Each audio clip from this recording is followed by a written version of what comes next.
नमस्कार दोस्तों। ये कहानी एक दुख भरी पुलिस अफसर की कहानी है। कहानी को पूरा सुनिएगा। नजायज, मैं पेशे से एक पुलिस अफसर थी। जब मैं ड्यूटी से घर आती तो मेरी नन्ही सी प्यारी सी बिटिया मुझे देखते ही दौड़ते हुए मम्मा मम्मा कहते हुए मुझसे आकर लिपट जाती। उसे देखते ही मेरी दिन भर की थकान छूमंतर हो जाती। हाँ, मेरी इकलौती बेटी खुशी, जो अभी 6 साल की थी। खुशी को संभालने के लिए मैंने उसके लिए एक आया रखी थी, क्योंकि मैं एक सिंगल मदर थी। मेरे पति खुशी के जन्म के 2 साल बाद ही गुजर गए थे। मेरे पति पवन के गुजर जाने के बाद लोगों ने मुझे दूसरी शादी करने की बहुत सलाह दी, पर मैं पवन से बहुत प्यार करती थी और अपने दिल में उनकी जगह किसी और को लेने नहीं देना चाहती थी। और ऊपर से खुशी के बारे में भी सोचना था, इसलिए मैंने दूसरी शादी नहीं की। घर में सास ससुर ना होने की वजह से मुझे खुशी को संभालने के लिए आया रखनी पड़ी। समय अपनी गति से चल रहा था। धीरे धीरे खुशी बड़ी हो गई। जब खुशी ने 12वीं की पढ़ाई पूरी कर ली तो उसने हॉस्टल जाकर पढ़ाई करने की बात कही। खुशी एक डॉक्टर बनना चाहती थी। मैं भी उसके इस फैसले से सहमत थी। कुछ दिन बाद खुशी अपने डॉक्टर की पढ़ाई पूरी करने लिए लखनऊ चली गई। खुशी के लखनऊ जाने के बाद मेरे घर आने पर सारा घर मुझे काटने को दौड़ता। मुझे बहुत अकेलापन महसूस होता, क्योंकि खुशी के सिवा मेरा इस दुनिया में था भी कौन। पर मुझे अपनी बेटी के भविष्य के बारे में सोचना था। खुशी हर रोज 2 से 3 बार फोन करके मुझसे बातें कर लेती। उसकी आवाज़ सुनने के बाद मेरा मन हल्का हो जाता। खुशी के कॉलेज में कोई फंक्शन होता तो उसके वीडियो खुशी मुझे मोबाइल पर सेंड करती रहती। मैं उस वीडियो में सबसे ज़्यादा अपनी बेटी खुशी को देखती। मुझे उसके सिवा और कोई नजर नहीं आता। मेरी प्यारी बेटिया मेरे से इतनी दूर जो थी। इसी तरह 5 से 6 साल बीत गई। खुशी ने अपने डॉक्टरी की पढ़ाई पूरी कर ली थी। खुशी पढ़ने में बचपन से अच्छी थी, इसलिए उसने अपनी डॉक्टरी की पढ़ाई में सर्वश्रेष्ठ उपाधि प्राप्त की थी, जिसके लिए उसे अगले हफ्ते पुरस्कार से सम्मानित किया जाना था। और उसके कॉलेज में बहुत बड़ा फंक्शन भी था। उसने मुझे पहले ही फोन करके बता दिया था कि मम्मा आप अगले हफ्ते लखनऊ आना। मेरी बेटी को सर्वश्रेष्ठ छात्रा की उपाधि जो मिलने वाली थी। मैं भी बहुत खुश थी। मैंने उसे कहा, ठीक है बेटा, तुम चिंता मत करो, मैं टाइम से आ जाऊंगी। मैंने अगले हफ्ते अपने सीनियर से बात कर छुट्टी ले ली थी। मैं सुबह 9 बजते लखनऊ खुशी के कॉलेज में पहुंची तो खुशी मुझे देखते ही अपने गले से लगा लिया। बोली, मम्मा आप बहुत सुंदर दिख रही हो। मैं हमेशा बहुत सादा वस्त्र धारण करती थी। खुशी के कॉलेज गई तो भी एक सिंपल सी साड़ी पहनी हुई थी। साड़ी महंगी जरूर थी, पर सिंपल थी। शायद उस साड़ी में मैं बहुत सुंदर दिख रही थी। खुशी ने अपने सारे फ्रेंड से मुझे मिलवाया। उसके कॉलेज का फंक्शन 10 बजे था। खुशी देर में 10 बज गई। खुशी को पुरस्कार से सम्मानित करने के लिए स्टेज पर बुलाया गया। खुशी जब स्टेज पर पुरस्कार लेने गई तो वह स्टेज पर जाते ही बोली, मैं कुछ कहना चाहती हूँ। उसके टीचर और सीनियर ने खुशी से कहा, हाँ क्या बात है। खुशी ने कहा, इस पुरस्कार की हकदार मैं नहीं बल्कि कोई और है, जिन्हें मैं स्टेज पर बुलाना चाहती हूँ। स्टेज पर जितने लोग बैठे थे सभी ने कहा, कौन है, बुलाओ। खुशी ने कहा, वह मेरी रोल मॉडल है। मैं उनके जैसा ही बनना चाहती हूँ, पर अभी तक बन नहीं पाई हूँ। मेरे यहाँ तक पहुँचने का पूरा श्रेय उन्हीं को जाता है। वह है मेरी माँ। मेरी माँ मेरी रोल मॉडल है। खुशी के मुंह से ये सुनते ही मेरा मन एकदम अशांत हो गया। मैं सोच में पड़ गई। किसी भी माँ उसके जैसा बनना चाहती है, लेकिन खुशी का ये सपना मेरे लिए किसी व्रजपात से कम नहीं था कि आज मेरी बेटी मेरे जैसा बनना चाहती है। अभी मैं ये सब सोच रही थी तभी खुशी मेरे पास आई और मुझसे बोली, मम्मा चलो। मैंने उससे कहा, पर बेटा इस पुरस्कार के हकदार तो तुम हो। उसने कहा, हाँ मम्मा, पर सबसे ज़्यादा मेरी सम्मानित पुरस्कार का हक आपको है, क्योंकि मैं यहाँ तक पहुँची हूँ तो सिर्फ आपकी वजह से। अच्छा, आप ये बात सब बाद में करेंगे, पहले चलिए। खुशी स्टेज पर खींचते हुए मुझे ले गई। मुझे पुरस्कार से सम्मानित किया गया। लोगों ने तालियां बजाई। फिर हम माँ बेटी हॉस्टल में आ गए। अगली सुबह को मेरी ट्रेन थी, क्योंकि मुझे छुट्टी ज़्यादा दिनों के लिए नहीं मिल पाई थी। पर खुशी की बातें मेरे दिल में चुभने लगी। अब मैं खुशी को अपनी सच्चाई बता देना चाहती थी, क्योंकि मैं अपनी बेटी खुशी को अंधेरे में नहीं रखना चाहती। हॉस्टल आने के बाद पूरी रात मुझे नींद नहीं आई। खुशी ने मुझसे नींद ना आने का कारण पूछा तो मैंने उसे ये कहकर टाल दिया कि शायद जगह चेंज हो गई है, इसलिए नींद नहीं आ रही है। पर बात तो कुछ और ही थी। मेरा मन पूरी रात बेचैन था। आधी रात हो गई, पर मुझे समझ नहीं आ रहा था।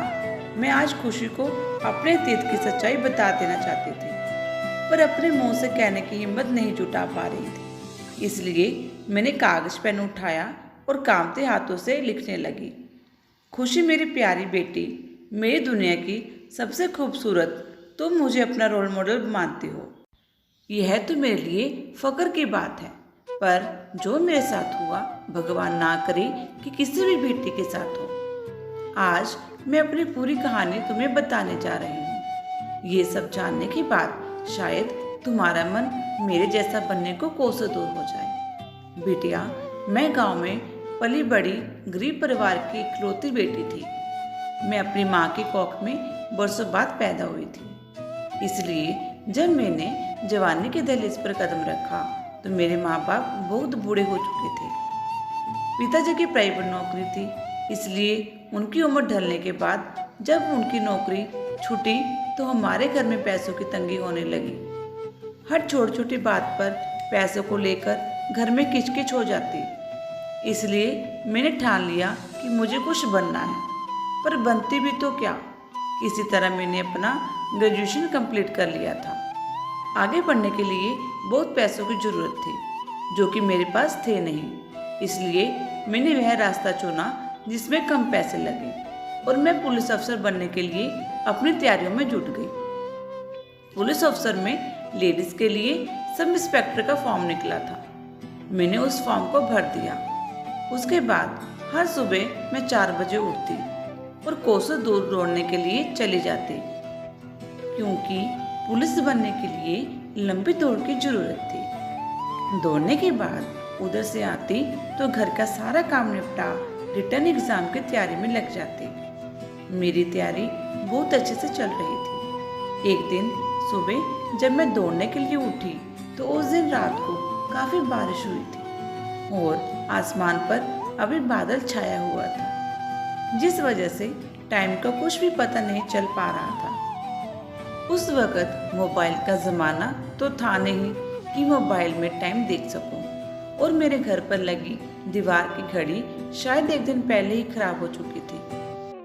शायद वह शाम का 4 बजने के बाद रुक चुकी थी। मैंने घड़ी की तरफ देखा तो घड़ी में 4 बज रहे थे। मुझे लगा कि सुबह के 4 बज चुके हैं, पर शायद 2:30 से 3 बज रहे थे। इस गलतफहमी में मैं उठकर दौड़ने के लिए निकल गई। जब कुछ दूर दौड़ते दौड़ते गई तभी एक आदमी ने मुझे आवाज़ दी। उसने मुझसे कहा, बेटा। बेटा का नाम सुनते ही मुझे लगा शायद कोई अपना होगा, इसलिए मैं रुक गई। वह आदमी जल्दी से मेरे पास आया और मेरे मुंह पर रुमाल लगा दिया। मैं बेहोश हो गई। यह आदमी कौन था मुझे कभी पता नहीं चला, पर इस आदमी की सोची समझी साजिश थी। उसके बाद क्या हुआ मुझे पता नहीं। जब मेरी आँख खुली तो मेरा सब कुछ लुट चुका था। बारिश और अंधेरा होने की वजह से किसी को ये सब पता नहीं चला। इतना सब कुछ मेरे साथ हो गया था। मुझे तो अब जीने की इच्छा ही नहीं कर रही थी, पर अपने बूढ़े माँ बाप का मुंह देखते हुए कि अगर मुझे कुछ हो गया तो वह लोग तो जीते ही मर जाएंगे। इसी सोच विचार के साथ मैं घर आई। हर रोज जब मैं दौड़ लगाकर घर आती तो अपने माँ बाप को जगाती, पर उस दिन मैंने किसी को नहीं जगाया। सबसे पहले मैंने 4 से 5 बाल्टी पानी नहाया। मैंने तन पर लगे हुए मैल को तो हटा दिया, पर मन पर जो मैल था शायद वह जिंदगी भर एक दाग बनकर रह गया। माँ ने मुझसे पूछा, क्या हुआ? आते ही तुम नहाने लगी, हमें जगाया नहीं। मैं अपने बूढ़े माँ बाप को अपनी सच्चाई बताकर उन्हें आघात पहुंचाने का साहस ना कर सके। इसलिए मैंने माँ से कहा, हाँ माँ, बारिश होने की वजह से काफ़ी अंधेरा था और कीचड़ में मेरा पाँव फिसल गया और मैं गिर गई, इसलिए मैंने आते ही नहा लिया। यही कहकर मैं अपने रूम में चली गई।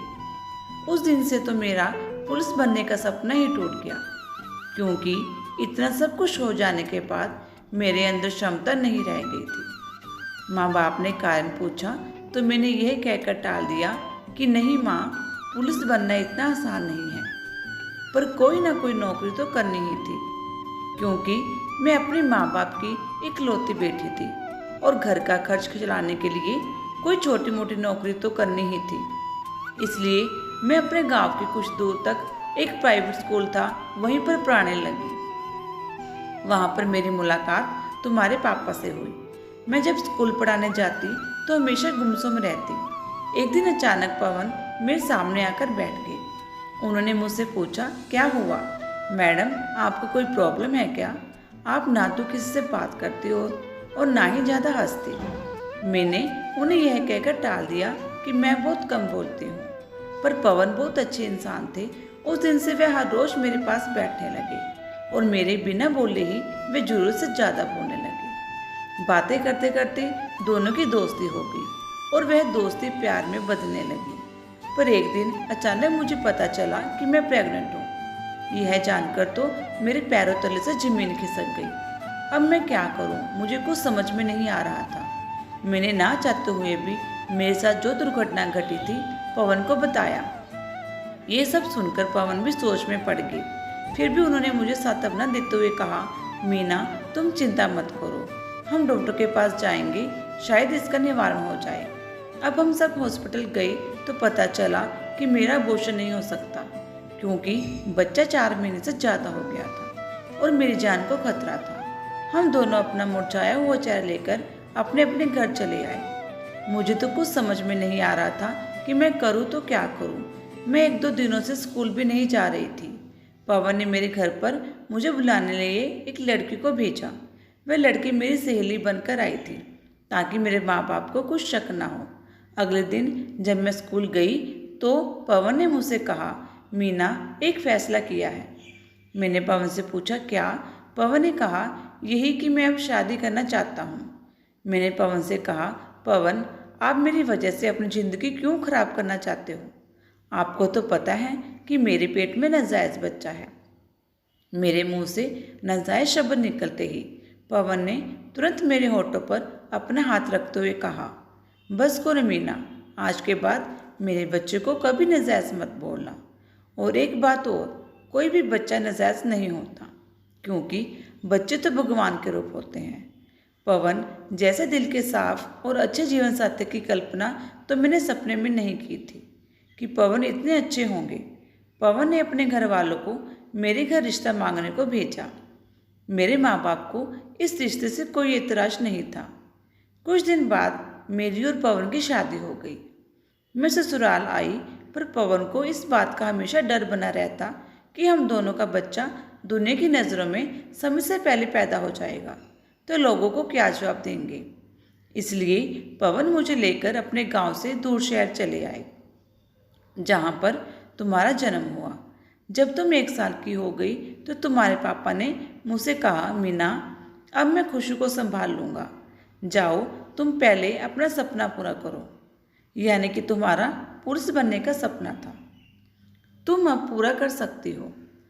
मैंने पवन से कहा, नहीं पवन, उस खौफनाक रात के बाद अब मेरा मन टूट चुका है। पर पवन ने मुझे समझाते हुए कहा, मीना, अगर हम कुछ नया करने जाते हैं तो हमारे सामने कठिनाइयाँ आती हैं। कुछ लोग उन कठिनाइयों से डरकर अपने काम को छोड़ देते हैं, पर कुछ लोग डटे रहते हैं और वही लोग सफल बनते हैं। इसलिए मीना, मैं मानता हूँ कि तुम्हारे साथ जो कुछ भी हुआ था वह बहुत बुरा हुआ था, पर उसे एक सपना समझकर भूल जाओ और आगे बढ़ो। पवन के इतना समझाने और हौसला बढ़ाने के बाद मेरे अंदर फिर से पुलिस बनने का जुनून जाग गया और ऊपर से पवन जैसे पति का साथ था। मैंने जी जान से अपनी तैयारी की और पुलिस बन भी गई। पर दुर्भाग्यवश मेरे पुलिस बनने के 8 महीने बाद तुम्हारे पापा की एक कार एक्सीडेंट में डेथ हो गई। वह अब हमारे बीच नहीं है। बेटा, अगर तुम्हें किसी को अपना रोल मॉडल बनाना है तो अपने पापा को मानो और उनकी तरह बनने की कोशिश करो। मैंने तो बस मजबूरी में तुम्हें अपने पेट में रखकर तुम्हें जन्म दिया। भले ही तुम्हारे जन्म के बाद मेरा प्यार तुम्हारे प्रति बढ़ गया, पर जो तुम्हारे पापा ने हम दोनों के लिए किया शायद ही कोई करता। बेटा, अब मैं लेटर को यहीं पर समाप्त करती हूँ और यह लेटर पढ़ने के बाद तुम अपने आप को कमज़ोर मत होने देना। लेटर लिखने के बाद मैंने खुशी से बुक में छुपा दिया और अगली सुबह 6 बजे की ट्रेन से वापस लखनऊ से अपने घर चली आई। अगले दिन मैं अपनी ड्यूटी पर गई और शाम को वापस जब घर आई तो देखा खुशी घर पर आई हुई थी। खुशी ने मुझे देखते ही अपने गले से लगा लिया और बोली, माँ, मैं कहती थी ना कि आप मेरी रोल मॉडल हो, मैं आपकी तरह बनना चाहती हूँ। आपका लिखा हुआ लेटर मैंने पढ़ा। लेटर पढ़ने के बाद तो मेरा मन आपकी तरह बनने के लिए और उत्साहित हो गया। माँ, आप और पापा दोनों ही मेरे रोल मॉडल हो, क्योंकि आप दोनों ने मुझे इस दुनिया में लाया और मुझे मान सम्मान दिया। आप दोनों ने जो मेरे लिए किया शायद ही कोई ऐसा करता। आप दोनों मेरे लिए रोल मॉडल नहीं हो, बल्कि पूरी दुनिया के लिए रोल मॉडल हो। हेलो दोस्तों, आपको ये कहानी कैसी लगी? अगर अच्छी लगी, लाइक और कमेंट करके अपने सुझाव जरूर शेयर करना और मेरे चैनल पारिवारिक कहानियों को सब्सक्राइब करना ना भूलना। धन्यवाद।